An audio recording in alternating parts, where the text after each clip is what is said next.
एक आवाज है कि नारा, एक आवाज है कि नारा, अजी साहब पूरा करो, अजी साहब पूरा करो,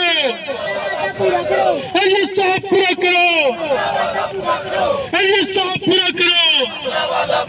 शहीद रहने वाला, शहीद रहने वाला, शहीद सिंधर को, शहीद सिंधर को, शहीद विजय कुमार, शहीद विजय कुमार, शहीद दीपक चंद, शहीद दीपक चंद, शहीद तीर सिंह, शहीद तीर सिंह, शहीद राहुल भट्ट, शहीद राहुल भट्ट। ऑल जम्मू बेस्ट इज्जत cadet employ association, all Jammu based इज्जत cadet employ association, all Jammu based इज्जत cadet employ association. Move on! Move on! Move on! Transfer, transfer! Transfer, transfer! Transfer, transfer!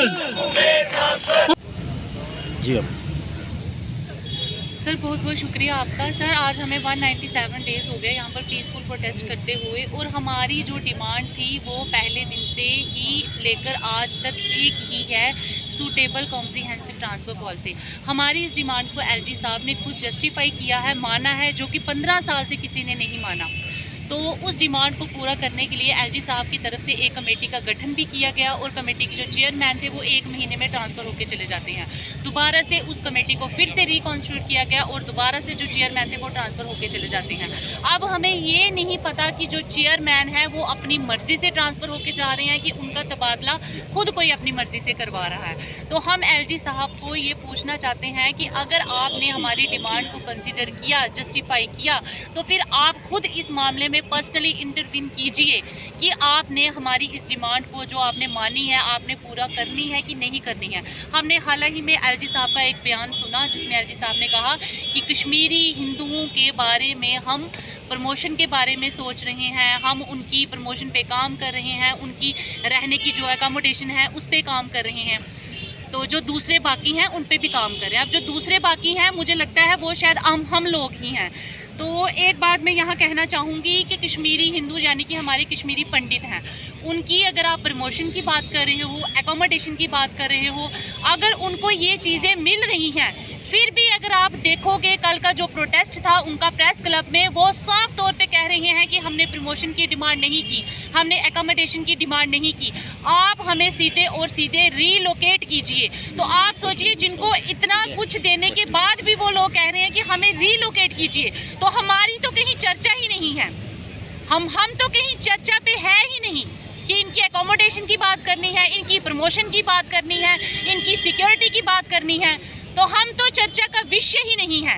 हमारे लिए कह दिया जाता है कि दूसरों के लिए भी सोच रहे हैं। तो हम एलजी साहब से पूछना चाहते हैं कि अगर आप सच में मिनॉरिटी और मिनॉरिटी के बीच में डिस्क्रिमिनेशन नहीं कर रहे हो, तो आप जो उनके लिए सोच रहे हो हमारे लिए भी सोचें। और उसके बाद आप हमें, अगर आप खुद कह रहे हो कि हमारे घर के दरवाजे जो हैं वो इनके लिए खुले हैं, ये किसी टाइम भी मुझे मिलने के लिए आ सकते हैं, तो आप हमें आने वाले 24 घंटे, हम कल से ये बात कह रहे हैं कि 24 घंटे के भीतर हमें हमारी जो डेलीगेशन है उसको मिलने का एक टाइम दें, ताकि हम वहाँ पर बैठकर आपसे बातचीत करें और हमारे जितने भी मसाइल्स हैं हम उनको आपके सामने रखें, और आप उसका ज़रूर कोई ना कोई, जैसे विपिन सर ने कहा, कोई ना कोई सल्यूशन जो है वो ज़रूर निकलेगा।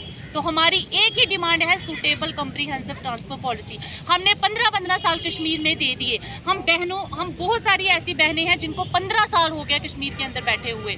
तो हमारी एक ही डिमांड है कि अब तो हमारी घर में वापसी जो है वो होनी चाहिए।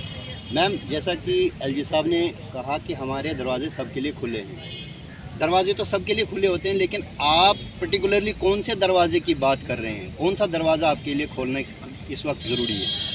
सर देखिए, जो दरवाज़ा इस समय हमारे लिए जो सबसे ज़रूरी है वो ये है कि 2006 में हमें एक स्पेशल प्रोविज़न के तहत हम कश्मीर में गए थे। तो हम चाहते हैं, अगर आपने उस स्पेशल प्रोविज़न के तहत हमें कश्मीर के अंदर भेजा, तो उसी स्पेशल प्रोविज़न के तहत हमारे लिए एक ट्रांसफ़र पॉलिसी बनाएं, और वही एक दरवाज़ा है। ट्रांसफ़र पॉलिसी ही एकमात्र ज़रिया है जिसके ज़रिए से हम अपने घर को वापस आ सकते हैं, और इसके बगैर और कोई दूसरा सल्यूशन नहीं है।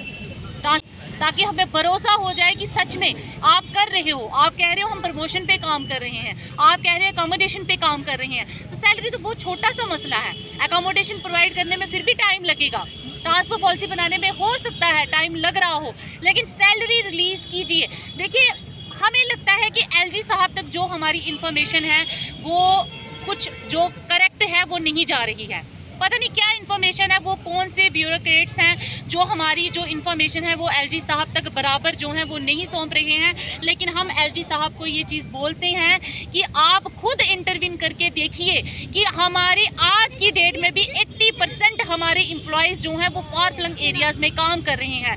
जब किलिंग का दौर वहाँ पर शुरू हो गया, जब राहुल भट्ट जी को मारा गया, तो बहुत से ऐसे कर्मचारी थे जिनको दूर दराज के इलाकों से श्रीनगर में लाया गया। वो बाकायदा उनकी एक लिस्ट हमारे पास पड़ी है कि किन किन एम्प्लॉयज़ को श्रीनगर लाया गया। अब हम श्रीनगर में ही देख रहे हैं कि 2, 3, 4, 5 दिनों से वहाँ पे वो लेटर जारी हो रहे हैं। जो टीआरएफ कोई संगठन बना हुआ है वो लेटर्स निकाल रहा है कि ये टारगेट हमारे निशाने पे हैं। तो आप खुद बताइए कौन सा इलाका है जो सेफ है? और अगर प्रशासन को लगता है कि कुछ इलाके हैं जिनको हम टेरर फ्री जोन जो है वो डिक्लेयर कर सकते हैं, तो प्रशासन देरी किस बात की कर रहा है? प्रशासन कुछ इलाकों को टेरर फ्री जोन डिक्लेयर करें और ये चीज़ खुद रिटर्न में रिस्पॉन्सिबिलिटी ले कि इन इलाकों के अंदर अगर किसी के साथ कोई भी अनटूवर्ड इंसिडेंट होता है तो we are responsible for that incident. लेकिन ऐसा कुछ नहीं हो रहा है। प्रशासन सिर्फ वर्बली कहने से कुछ नहीं होता। वर्बली कहने से अगर कोई मर जाएगा आप उसको जिंदा नहीं कर सकते हो। अगर हम वहाँ आज की डेट में ड्यूटी देने जाते हैं, मुझे रहना कहाँ है? हमारे पास कोई रहने की व्यवस्था नहीं है। फिर भी हम एलजी साहब से कहते हैं कि आप जम्मू कश्मीर के कोस्ट कस्टोडियन हो, इस समय आप मालिक हो जम्मू कश्मीर के।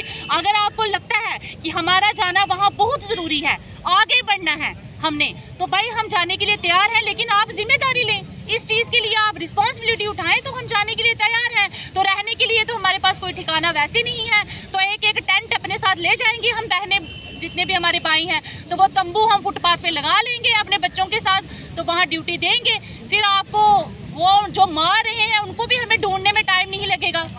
तो वो आएंगे तो मार के एक साथ ढेरों के ढेर लाशें वहाँ से आएंगी, एम्बुलेंस का खर्चा भी बच जाएगा, इकट्ठे आएंगे और आपको कंडोलेंस करने के लिए भी अलग अलग समय में नहीं जाना पड़ेगा, इकट्ठे कंडोलेंस भी करते रहिए। आप लोग शहीदी दिवस मनाने के लिए जाते हैं और ये जिंदा लोग बैठे हैं, क्या आप इंतज़ार कर रहे हैं कि ये भी मरेंगे तो फिर इनका भी शहीदी दिवस मनाया जाएगा? हमें अपनी बहन रजनी बाला का दिखाई देता है कि उसके साथ क्या इंसाफ हुआ। ये बहुत ही अफसोस की बात है कि एक फैमिली जिसने अपने सदस्य को खोया है और उस फैमिली के, उस विक्टिम फैमिली का जो रजनी बाला का हस्बैंड है, वो खुद मीडिया में आकर कह रहे हैं कि मेरे साथ कोई इंसाफ नहीं हुआ। हम उस राजकुमार अत्री को देखते हैं कि जब इसके साथ इंसाफ नहीं हुआ तो हमारे साथ कहाँ से इंसाफ हो जाएगा? जिसके एक घर का सदस्य गया, अगर उसके साथ कोई इंसाफ नहीं हुआ तो हमारे साथ इंसाफ होगा, ये तो हम सोच भी नहीं सकते। तो किस भरोसे से जाए? इस समय आप हमें एक भरोसा हमारे अंदर पैदा कीजिए, और वो भरोसा हम तब भरोसा हमें लगेगा कि आपने कुछ किया है, आप हमारी सैलरी को रिलीज़ करें। इतने बूढ़े, हमारा एक एम्प्लॉयज़ है कौशल कुमार उनका नाम है, हम नाम भी बता रहे हैं, उसकी सैलरी 4 महीने से बंद है और वो डायलिसिस पे है, वो पेशेंट है वो, और डॉक्टर ने सीधे उसको डिक्लेयर किया है कि ये हाइपरटेंशन की वजह से इसकी किडनीज जो है वो प्रॉपर फंक्शन नहीं कर पा रही हैं, तभी उसको डायलिसिस पे डाला है। आप सोचिए 3 महीने से उसकी सैलरी बंद है, चंडीगढ़ पीजीआई में वो अपना ट्रीटमेंट करवा रहा है और वो वहाँ से फ़ोन करके पूछ रहा है सैलरी का कुछ है। ये कितनी अफसोस की बात है। और कितने पेरेंट्स ऐसे हैं हम एम्प्लॉयज़ के जो घर में बीमार पड़े हैं, एलिंग पेरेंट्स हैं, बच्चे छोटे छोटे हैं। आप खुद सोचिए कि सैलरी के बिना, पैसों के बिना कैसे, जिसकी 6 महीने से बंद है वो वैसे भी मरेगा और वहाँ जाकर भी मरेगा। तो इस समय आप एक सीरियसनेस दिखाएं और कुछ काम करें ताकि हमारे अंदर भी भरोसा पैदा हो। Thank you. 91 दिन हो गए हैं, 200 से 3 दिन कम। लगातार ये धरना शांतिपूर्ण तरीके से यहाँ चल रहा है, लेकिन हैरानगी की बात यह है कि प्रशासन जो है 10 से मस होने का नाम नहीं ले रहा। कम से कम शासन और प्रशासन में बैठे जो लोग हैं, मैं मानता हूँ कि हमारी इस प्रणाली में उसका दिल नहीं होता है, लेकिन शासन और प्रशासन को चलाने वाले जो लोग हैं उनका दिल होना चाहिए। इन कर्मचारियों की जो मांग है ट्रांसफ़र पॉलिसी, वो कोई ऐसी मांग नहीं है जिसके लिए इतना समय लिया जा सकता था। मैं भारत के किसी भी राज्य की ऐसा उदाहरण दे सकता हूँ जहाँ पर ऐसी प्रणाली हो, जहाँ पर कि 15-15 सालों तक एक कर्मचारी को घर से दूर रखा जाता है। हमारी यही मांग है, कम से कम ट्रांसफर पॉलिसी के लिए अगर आपने वचन और वादा दिया है उस वादा को पूरा करें।